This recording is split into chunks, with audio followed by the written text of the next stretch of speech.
आपका शुभ नाम सर? सौरभ बरडिया, सौरभ साहब, ये आप कहाँ के रहने वाले हैं? छत्तीसगढ़। छत्तीसगढ़ से हैं। अभी दिल्ली में आप कहाँ रहते हैं? अभी तो होटल में रुका हुआ हूँ। अच्छा, तो होटल में हैं आप। पहलगाम के ऊपर जो अभी जो अटैक हुआ है, हाँ। टेररिस्ट अटैक, उसके विषय में आप क्या कहेंगे सरकार से? अगर सरकार से बहुत मदद। ही गंदा, मतलब गंदी हरकत है जिन्होंने भी किया। It is wrong. मतलब दिन दहाड़े किसी को मार देना, ये करना ये अच्छा नहीं है। आप सरकार से क्या कहना चाहेंगे अगर आपको हम सुना तो है? सरकार से यही कहना चाहेंगे कि अगर आपको थोड़ा भी समय मिले और थोड़ा सा भी अगर आपको वो हो, तो उनको गोली से उड़ा देना चाहिए। उनके ऊपर इसका जवाबी कार्रवाई की जाए, जहाँ से टेररिस्ट आए। Shoot and fight. Shoot and site का ऑर्डर होना चाहिए। मैडम, आपका क्या नाम है? सुनीता गुप्ता, गुप्ता जी, आप कहाँ से आए? मुंबई से। मुंबई से हैं आप? दिल्ली में कहीं विजिट पे हैं या अदर यहाँ रिलेशनशिप वगैरह नहीं में विजिट पे हैं। विजिट पर हैं? तो अभी दिल्ली को आप दिल्ली में घूमने के लिए आओ, दिल्ली को किस नजरिए से देखते हैं आप? क्या नजरिया है? कैसा लगा आपको आकर? अच्छा लगा। अभी तो आज पहला ही दिन है। आज पहला दिन है और भी रहेंगे? हाँ, अभी 3 दिन है। आपका नाम मैडम? सुषमा तिवारी। सुषमा देवरिया जी, ये जो अभी पहलगाम में कश्मीर के अंदर जो अभी टेररिस्ट अटैक हुआ है, उस विषय पर आप क्या कहेंगे और आप कहाँ से हैं? मैं मुंबई से। मैं तो यही कहूँगी कि मेरा बस चले तो मैं पूरे मुसलमानों को पाकिस्तान भेज दूँ। और सरकार से क्या कहना चाहेंगे जो अभी तक मैं कोई यही कहना कार्रवाई नहीं चाहूंगी की? कि मतलब कि जो हो रहा है, अगर उस पे उन्होंने मतलब कोई एक्शन नहीं लिया तो मुझे नहीं लगता कि वो दिन दूर नहीं जब हम मुसलमान की कैद में होंगे। Thank you. What's your good name sir? Anant Bhardwaj. Anant Bhardwaj ji, आप कहाँ से रहने वाले हैं? सहारनपुर यूपी। सहारनपुर यूपी। दिल्ली में आप रहते हैं? दिल्ली में कोचिंग करता हूँ मैं। कोचिंग किस जगह? यही सीपी सीपी राजीव में। चौक ब्लॉक है। अच्छा, पहलगाम की अगर बात की जाए तो टेररिस्ट उसको क्या क्या कहेंगे जो टेररिज्म अभी अटैक हुआ था? देखिए, एक तरीके से 1.5 बिलियन हमारी आबादी है, तो इसमें मतलब जो हमारे पास जो पुलिस वगैरह है, जो बीएसएफ वगैरह की जो वो है, वो काफी वहाँ पे मतलब कम थी उस साइड पे। और जो उनका बेस था वो 1.5 घंटा नीचे था। और जो एक जो विक्टिम था जो मर गया था, तो उसको 1.5 घंटे में बचाया जा सकता था, बट वो आ नहीं पाए। तो इसलिए मतलब काफी हमारी तरफ से भी काफी हो रहा है, इंडिया की तरफ से। बट हमें मुंह तोड़ जवाब तो देखो देना ही पड़ेगा, क्योंकि अगर हमने इस बार भी जवाब नहीं दिया तो वो सोचेंगे कि और इनको वो करते हैं, क्योंकि उन्होंने साफ साफ कहा भी था ना उसको, लड़की को जिसका हस्बैंड की जब डेथ हुई थी, कि अपने मोदी को जाके बोल देना कि हमने मारा है। तो एक तरीके से रियलिटी चेक है, एक चैलेंज है एक तरीके से। तो क्या इस चैलेंज को एक्सेप्ट करेंगे? क्या पाकिस्तान के ऊपर अटैक होना चाहिए?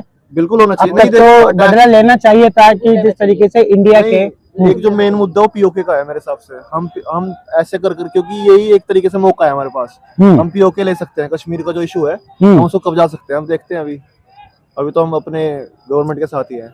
गवर्नमेंट को क्या अभी एक्शन नहीं लेना चाहिए था? कब? तभी अभी देखो टाइम लगता है, इस बारे में कोई छोटा काम नहीं है ये। काफी मीटिंग्स वगैरह हो रही है, अभी देखते हैं, अभी टाइम होगा जरूर, बट उम्मीद है कि इसका बदला लिया जाएगा। बिल्कुल सर, बिल्कुल। आपका शुभ नाम? नवाज है? नवाज भाई, आप भी कहाँ? आप भी साथ में हैं, हम साथ में स्टडी करते हैं। सहारनपुर से ही हैं? सहारनपुर से ही। क्या कहेंगे टेररिस्ट अटैक को लेकर? भाई इस टेररिस्ट अटैक को लेकर ये कहूंगा कि भाई जो भी हुआ, मोदी जी को, इन सब हमारे जो प्राइम मिनिस्टर है उनसे बदला लेना चाहिए पाकिस्तान वालों से। जैसा भी हुआ कि वो आए कैसे, सबसे मेन मुद्दा तो है कि वो आए कैसे। फर्स्ट ऑफ ऑल ये करने मतलब कि जैसे वहां से इन्हें मारा, उनके वो आए भी और इतनी बड़ी वारदात को अंजाम देकर ऐसे कहे कि मोदी को चैलेंज करके गए, मोदी को बोल देना। अभी जैसे भाई बता रहा था कि उसकी वाइफ ने कहा कि मेरे को भी मार दो, तो उन वाइफ को कहा कि मोदी को बोल देना। अब ये एक तरह का चैलेंज ही तो है।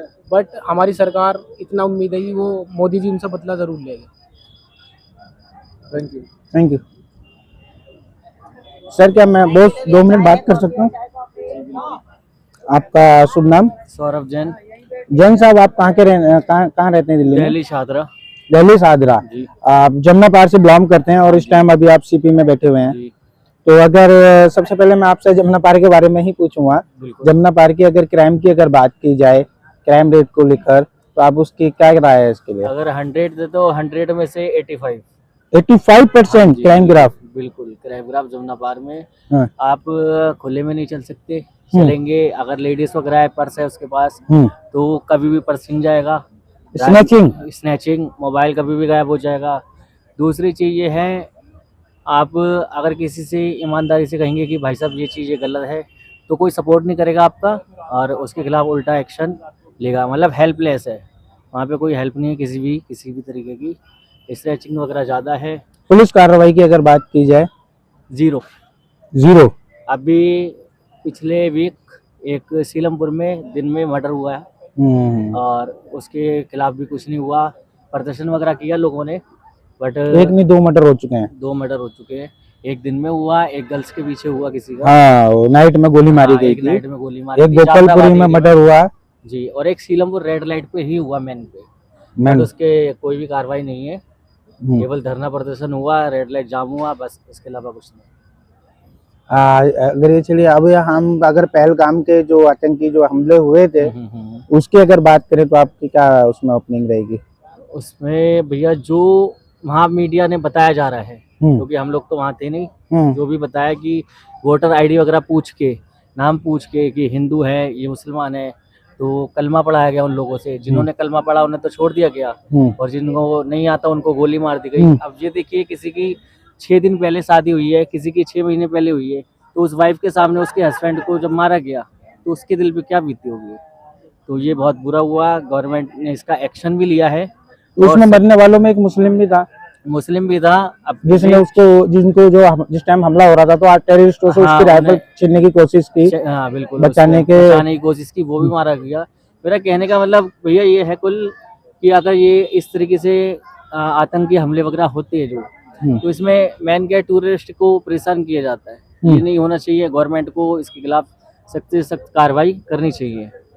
और जो कि हमारी जो बीजेपी सरकार है, तो क्या इसमें अभी तक इसमें जवाबी कार्रवाई नहीं की जाती?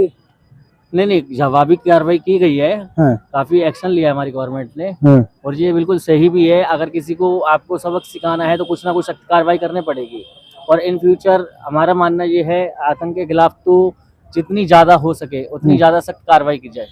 टेररिज्म के खिलाफ बिल्कुल स्पेशल कार्रवाई होनी चाहिए बिल्कुल। और जो देश आंख दिखाए उसके ऊपर बिल्कुल तुरंत कोई कार्रवाई करे। अगर कोई हमारे देश को आग दिखाता है या किसी भी तरह की, उसकी आंखें निकालने का काम बिल्कुल करना चाहिए। बिल्कुल, टेररिज्म के खिलाफ तो ये कदम बहुत जरूरी है, तभी ये लोग सबक सीखेंगे। जमुना पार के लिए अगर आपसे जिस तरीके से आपने अपनी ओपनिंग दी है क्राइम को लेकर, जरा से जुनाइल बच्चे हैं जो क्राइम कर रहे हैं, मर्डर कर रहे हैं, लड़के मर्डर कर रहे हैं, वो भी दिन दहाड़े। ये एक सोचने वाली बात है कि हाँ, युवा 18 साल का, हम कहते हैं 18-20 साल का है भाई, पढ़ो, तरक्की करो, वहाँ स्नैचिंग कर रहे हैं, मर्डर कर रहे हैं। जरा सी बात हो गई, 4 लड़के खड़े होके किसी को भी लूट लिया। रात को आप 9 बजे के बाद सीलमपुर जो मेन एरिया है जमुना पार में, जो बदमाशी का मेन एरिया सीलमपुर एरिया कहलाता है, जाफराबाद कहलाता है, उसमें दिन दहाड़े छीना झपटी हो जाती है। कोई किसी से कुछ नहीं कहता, किसी के मामले में कोई हाथ नहीं डालना चाहता।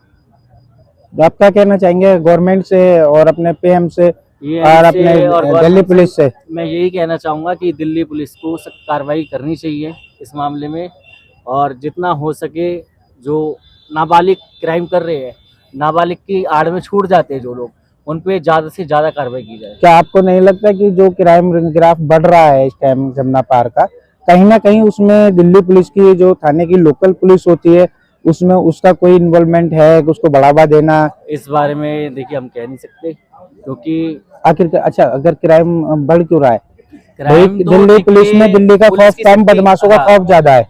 पुलिस की सख्ती से ही बढ़ता है, लेकिन अब पुलिस वालों के पीछे भी किसका डर है, किसका सपोर्ट है? बड़ा लोग कोई ना कोई बैठा होता है, जिसलिए वो कार्रवाई नहीं कर पाते। कई बार ऐसा होता है, कोई ना कोई बदमाश है जहाँ किसी के अंडर में है तो उसका सपोर्ट उसको मिलता है। अगर किसी की बैक है तो उसके ऊपर कार्रवाई नहीं हो पाएगी इतनी जल्दी।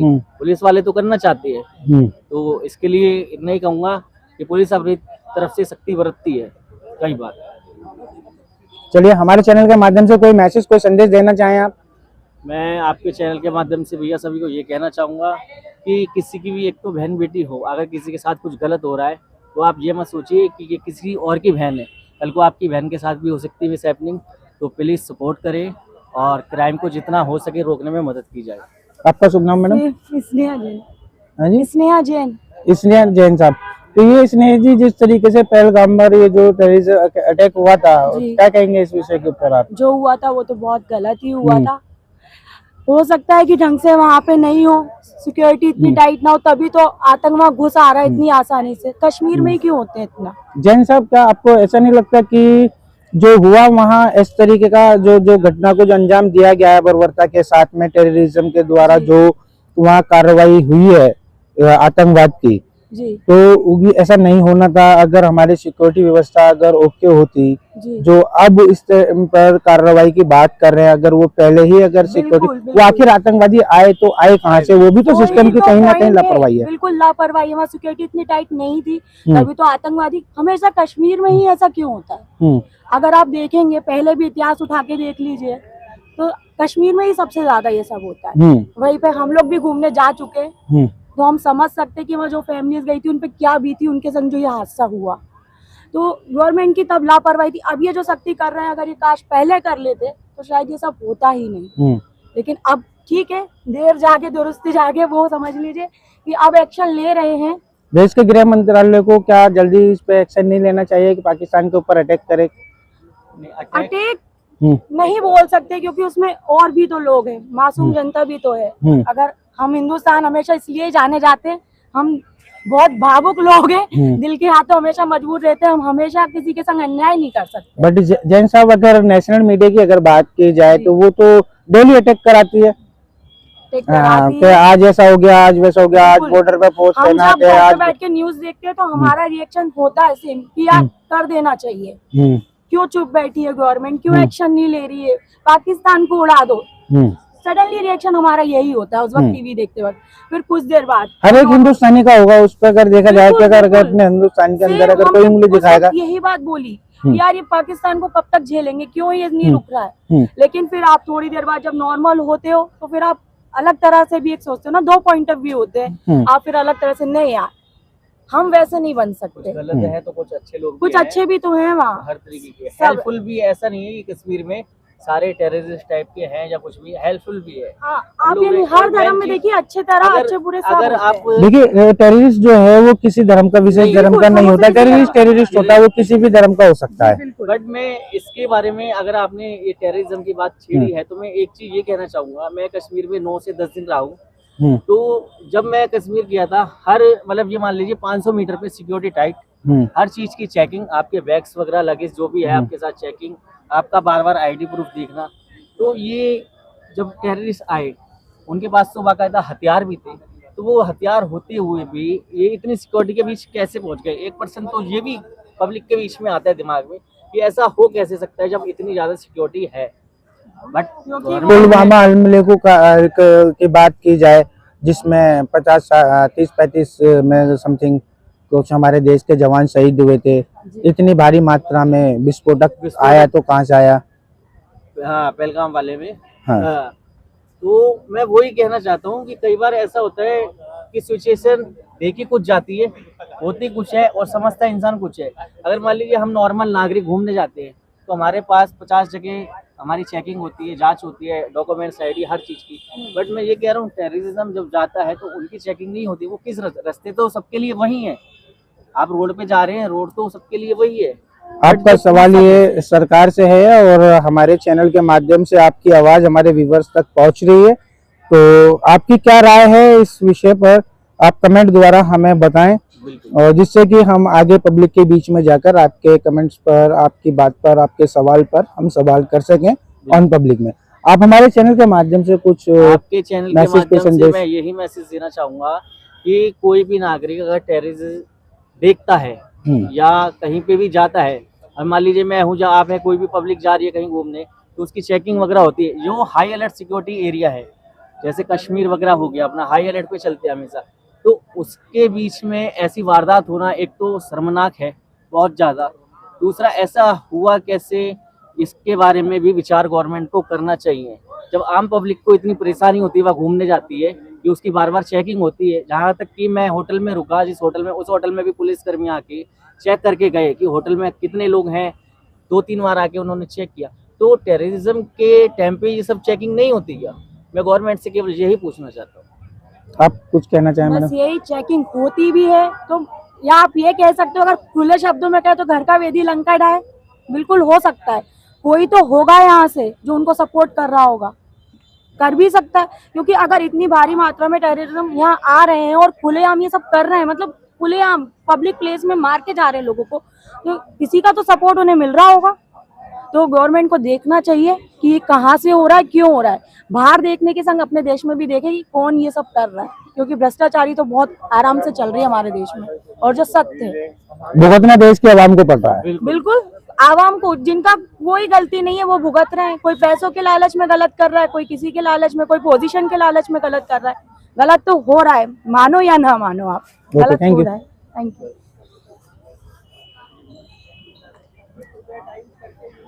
कि सर मैं आपसे बात कर सकता हूँ? आपका शुभ नाम सर? मेरा विवेक। थोड़ा जोर से बोलिए। विवेक। विवेक। यस। विवेक जी कहाँ से हैं आप दिल्ली में? विवेक जबलपुर से आया। जबलपुर से विजिट पे नहीं दिल्ली की? जी हाँ। कैसा लगा आपको दिल्ली में आकर?